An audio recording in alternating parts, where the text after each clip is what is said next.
오늘은 사이비 신앙의 가지치기이란 제목으로 말씀을 상고합니다. 사이비라고 하는 단어는 건강한 정상적인 교회가 아닌 좀 잘못된 교회나 종교를 일컫는 말입니다. 한자인데 같을 사자, 또 말이을 이자, 아닐 빗자를 써요. 언뜻 보면 다 같은 교회 공동체 같은데 조금 들여다보니까 다르다는 거예요. 그런데 또 이 말하고 비슷한 말이 있습니다. 이단이 있어요. 이단은 달을 이자에 끝단자를 써요. 처음에는 다 같은데 끝에 가보니까 전혀 아니라는 거예요. 비슷하지만 이단이라고 할 때와 사입이라고 할 때가 조금 구분이 필요합니다. 이단이라는 말은 교리적으로 많이 다른 거, 특별히 구원론에 대해서 많이 다를 때는 이단이라고 그래요. 그런데 사이비는 그 기준이 조금 더 넓어요.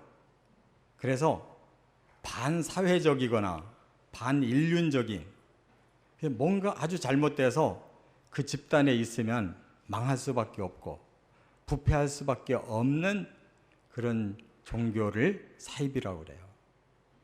그래서 오늘 본문에 바로 그러한 기운이 나타나 있고, 바로 시몬이라고 하는 마술사가 예수를 믿게 됐어요. 그런데 아주 순수하게 예수를 믿지 않고 자기의 과거에다가 기독교의 신앙이 플러스되면서 이상한 사이비 신앙이 생긴 거예요. 오늘 본문으로 끝나면 다행인데, 전승에 의하면 이 시몬이라는 사람은 영지주의를 받아들여요. 영과 육이 따로 논다는 거예요. 그래서 육이 아무리 범죄해도 영은 깨끗할 수가 있다는 거예요. 아주 참 사람이 죄를 적당히 져도 얼마든지 구원받는데 지장 없도록 교리가 이상하게 되어 있는 거예요. 바로 그러한 그런 잘못된 종교의 지도자 역할을 해가지고 많은 해악을 줬다는 전승이 남아있는 사람입니다. 그런데 본래 이 사마리아 지역은 역사를 거슬러 올라가면 다분히 문제가 있는 지방이에요. 이스라엘은 12지파였는데 다윗이 그 다음 솔로몬이 이렇게 이어 내려가다가 솔로몬이 죽고 나서 두 나라로 갈라지잖아요. 이 사마리아 지역은 이 북쪽으로 10지파가 합해서 나라를 이뤘는데, 그 초대 왕 여로보암이라는 사람부터가 잘못된 거예요. 애굽의 금송아지 신을 여호와라고 백성들에게 속이고, 베델과 저 위에 단이라고 하는 양쪽 국경 지역에다가 제단을 세워놓고 예루살렘으로 못 가게 하고 거기서 신앙생활 하라는 거예요. 그러다 보니까 200년 이상 더 이상 가지를 못하고 나라가 아수르에게 완전히 멸망당해요. 그래서 또 민족을 흩어버리고 이방 민족을 끌어들이고, 그러면서 완전히 혈통도 섞이고 신앙도 섞이고, 그래서 예수님 시대까지 온 겁니다. 그러니까 이렇게 잘못된 신앙이 뿌리가 깊이 내려져 있는 곳이에요. 그런데 여기에 빌립이 들어가서 복음을 전했어요. 얼마나 하나님의 나라를 잘 전했는지 그 성이 아주 순식간에 예수 믿는 사람들로 꽉 찬 거예요. 그랬더니 예루살렘 본부에서 베드로와 요한을 파송했습니다. 확인해 보고 우리가 믿는 것과 똑같이 믿는구나. 그래서 예루살렘에서 성령 받은 베드로와 요한이 그 사람들도 능히 성령 받을 수 있다고 생각하고 안수기도를 해요. 그때 사마리아에도 성령이 임한 거예요. 하나님은 전혀 구분하지 않고 예수 안에서 다 하나된 성도로 받아들였다는 걸 깨달으시 바랍니다. 문제는 그 안에 시몬이라는 마술사가 신앙인으로 들어왔는데 거기서부터 사이비가 생겼다는 거예요. 그 역사가 지금 2000년이 오고 있는데 우리나라에도 여러분들이 잘 아시다시피 이단도 많지만 사이비가 얼마나 많은지 몰라요. 그래서 가정이 파괴되고 사회가 이상한 일들이 일어나고 거짓 기적들로 인해서 사람들이 대단한 믿음 가진 것 같다가도 하루아침에 망해버리는 사람이 얼마나 많은지 몰라요. 우리 기독교 신자들도 겉으로는 멀쩡한데 속으로는 이러한 잘못된 사이비의 신앙화가 돼 있는 분들이 많아요. 그래서 뭐가 문제인가를 우리가 이 시몬의 신앙에서 정확하게 깨닫고 이 문제를 가지치기 해야 됩니다. 이걸 가지치기 해서 버리지 않으면 신앙은 잘못된 길로 계속 갈 수 있다는 걸 꼭 깨닫는 시간 되시기를 바랍니다. 세 가지가 있어요. 첫째, 9절부터 13절까지 보면 신앙에 마술화가 있다는 거예요. 신앙이 마술과 합쳐지는 이러한 잘못된 신앙이 그에게 있었다, 그 말이에요. 한번 13절 같이 읽어보겠습니다. 시몬도 믿고 세례를 받은 후에 전심으로 빌립을 따라다니며 그 나타나는 표적과 그 큰 능력을 보고 놀라니라. 네. 시몬이라는 사람은 마술사라고 그랬는데 그냥 보통 마술사가 아니에요. 이 사마리아 지역을 들었다 놨다 하는 그런 유명한 마술사예요. 그리고 소위 별명이 붙었는데 하나님의 능력을 행하는 마술사. 그래서 자기 자신도 나는 큰 사람이다, 위인이다라고 떠들고 다녔거니와 낮고 높은 백성들이 모두 다 그 사람을 인정하고 따르는 지도자 중에 하나였어요. 그런데 그곳에 빌립이 들어오더니 복음을 전했는데 하나님의 나라와 예수 그리스도에 관한 전도라고 그랬어요. 말하자면 하나님의 나라 천국과 예수 그리스도의 구원받는 복음을 전했더니 사람들이 마음의 문이 열려가지고 많은 사람이 예수 믿었다는 거예요. 그런데 여기에는 두 가지 종류의 신자가 생겼어요. 또 한 종류의 신자들은 그 복음 자체보다도 기적 때문에 믿은 사람이 많아요. 왜냐하면 빌립이 표적을 일으키고 많은 큰 기적을 일으켰다는 거예요. 그랬더니 거기에 놀래가지고 예수 믿은 사람이 많은데 그 중에 하나가 시몬이에요. 시몬은 오늘 본문에 보면 자기가 행하던 능력보다 더 큰 능력을 가진 빌립한테 완전히 반해가지고 예수를 믿고 세례까지 받은 다음에 계속 빌립을 쫓아다녔대요. 그러면서 계속 놀라기를 빌립이 행하는 기적을 보고 계속 놀랬다는 거예요. 그러니까 신자가 된 건 좋은데 그 사람의 마음을 흔든 거는 복음이 아니었어요. 자기가 행하는 능력보다 더 큰 능력 가진 빌립에게 반해서 그 능력에 그가 사로잡혀 있는 거예요. 여러분, 그럼으로써 어떤 결과가 나타나는가를 잘 깨달아야 돼요.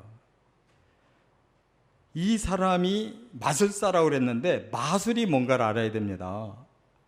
이거는 원어로는 마게이아라고 그러는데 이 한자로 어떻게 풀었냐면 마귀 맞자로 풀었어요. 마귀 맞자에 꿰일 술자.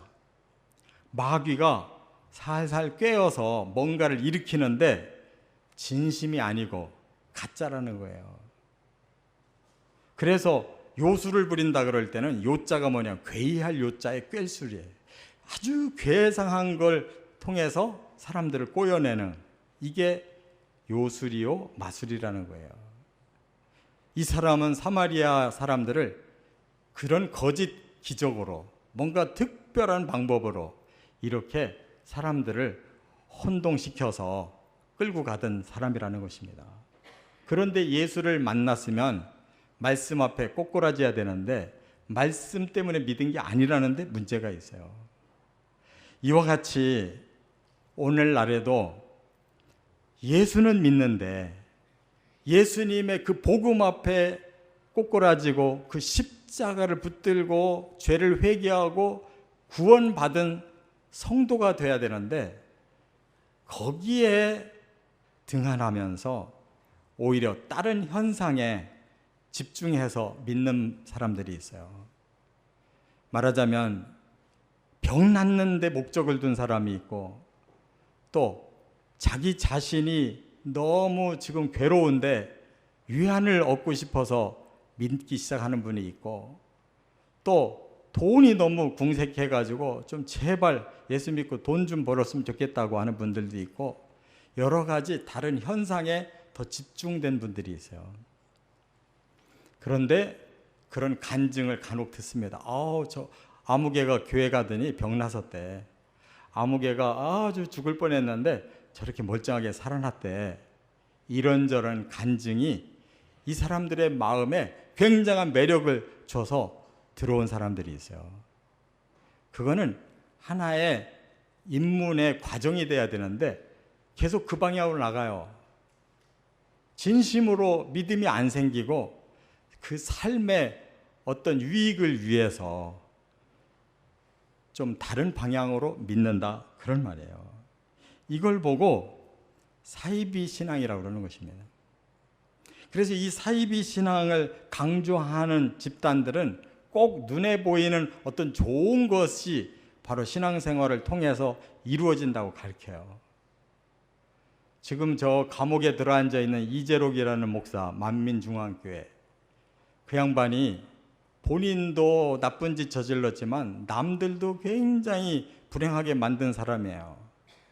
그 무안이라는 곳에 기적의 물을 그 사람이 선전해가지고 거기 가서 그 물을 먹고 씻고 기도받고 그러면 그냥 다 낫는다는 거예요. 막 다 좋아진다는 거예요. 막 음식도 그 물을 쓰면은 막 기가 막히게 맛있는 음식이 되고 뭐 별걸 다 선전했어요.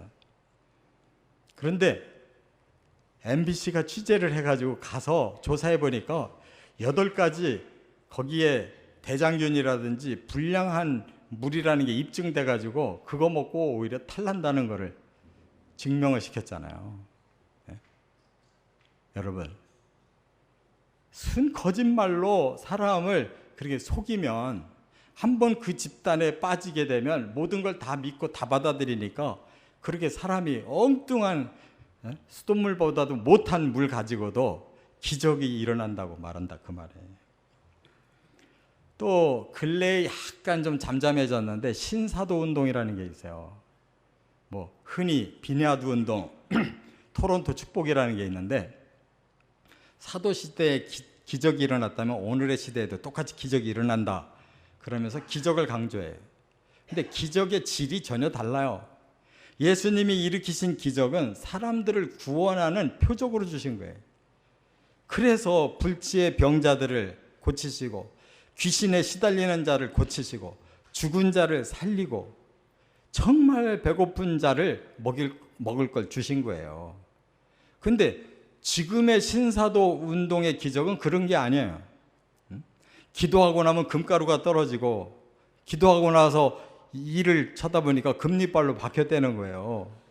전부 이게 물질적, 사람들이 뭐를 좋아하는가를 알기 때문에 그 방향으로 맞춰요. 금가루가 무슨 필요가 있어요. 금리빨이 무슨 필요가 있어요.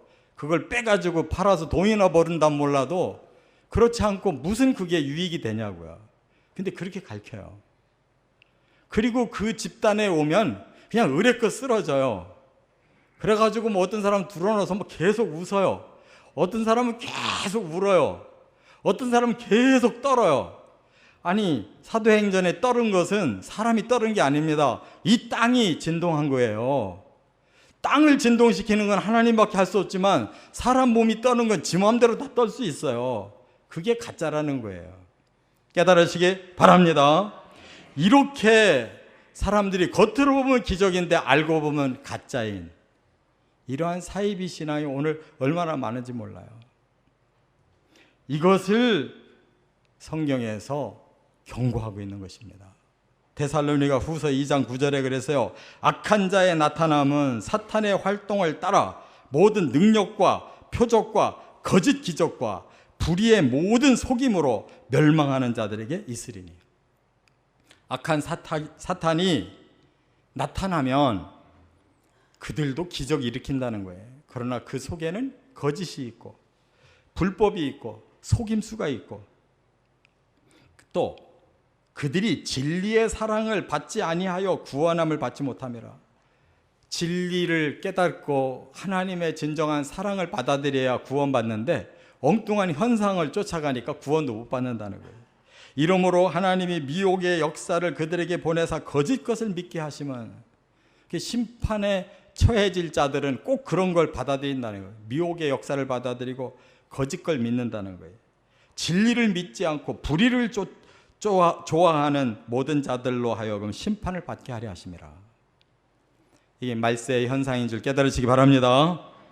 두 번째, 18절부터 21절까지 보면 또 하나 시몬에게 보여지는 잘못된 신앙이 신앙의 만몬화를 조심해야 된다는 거예요.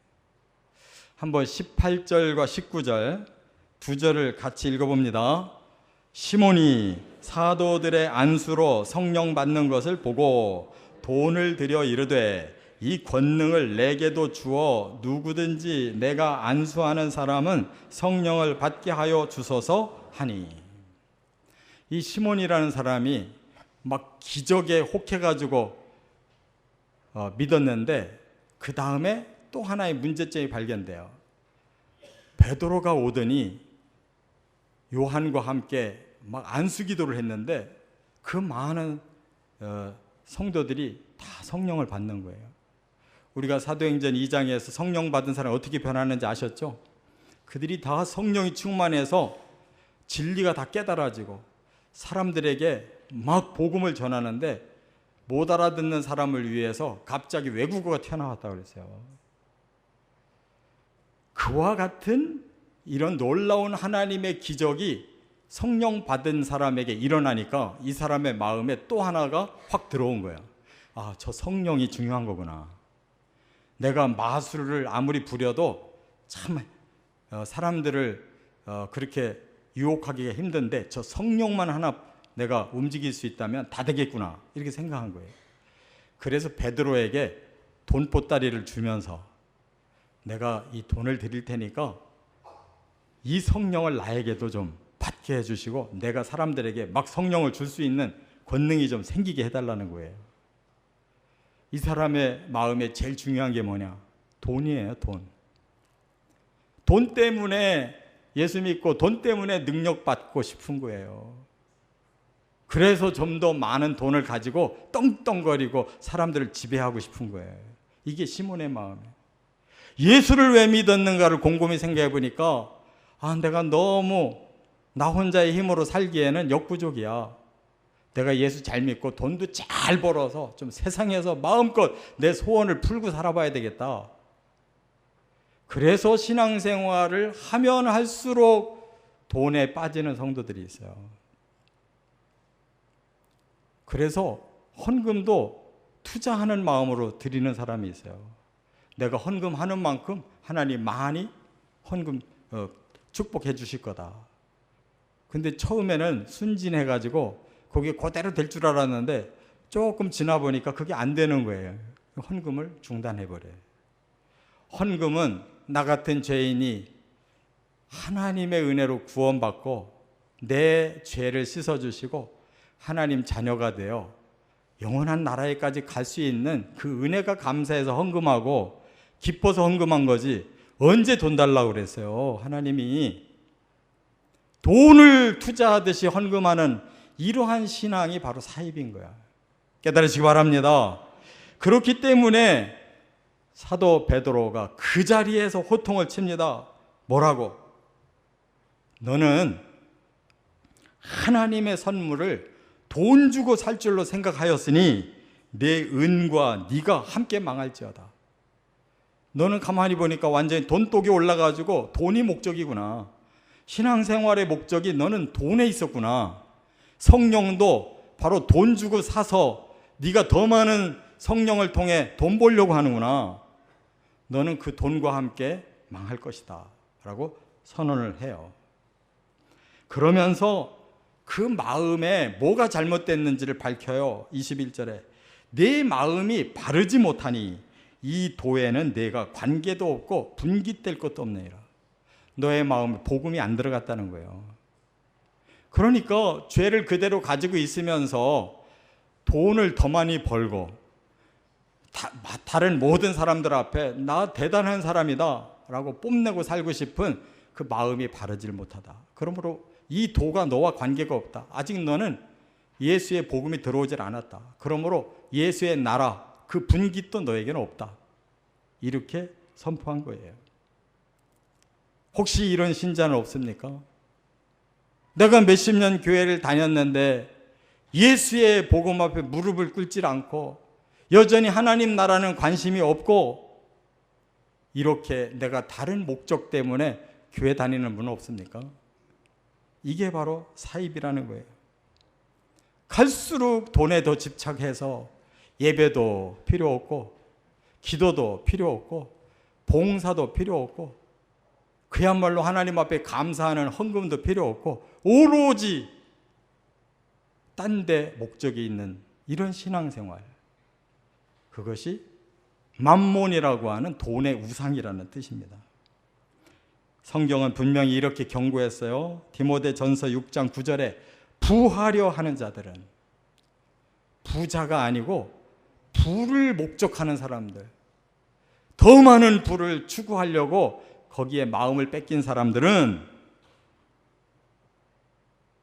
시험과 올무와 여러 가지 어리석고 해로운 욕심에 떨어지나니 곧 사람으로 파멸과 멸망에 빠지게 하는 것이라.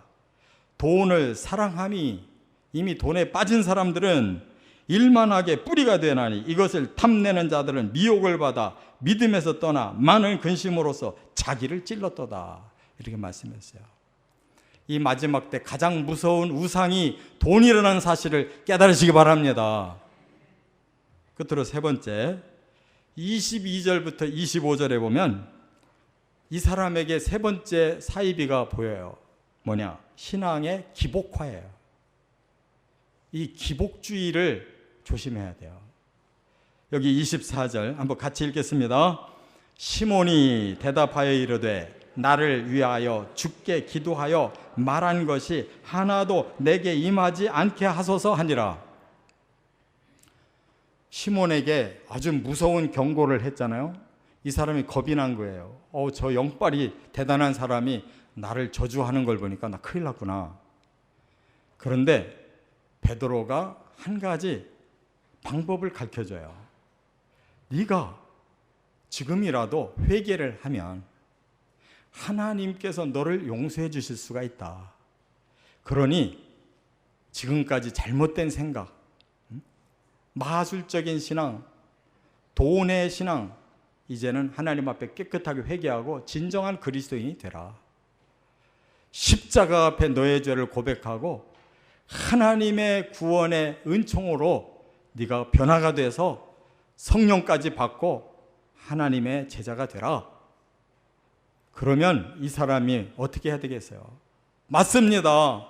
제가 정말 잘못된 신앙을 가졌습니다 하고 회개하고 진심으로 십자가 앞에 자기 죄를 내려놓고 용서를 구하고 복음을 믿으면 성령이 제대로 임할 텐데, 이 사람은 거기에 관심이 없었던 사람이기 때문에 자기 방법을 딱 제시해요. 뭐라고?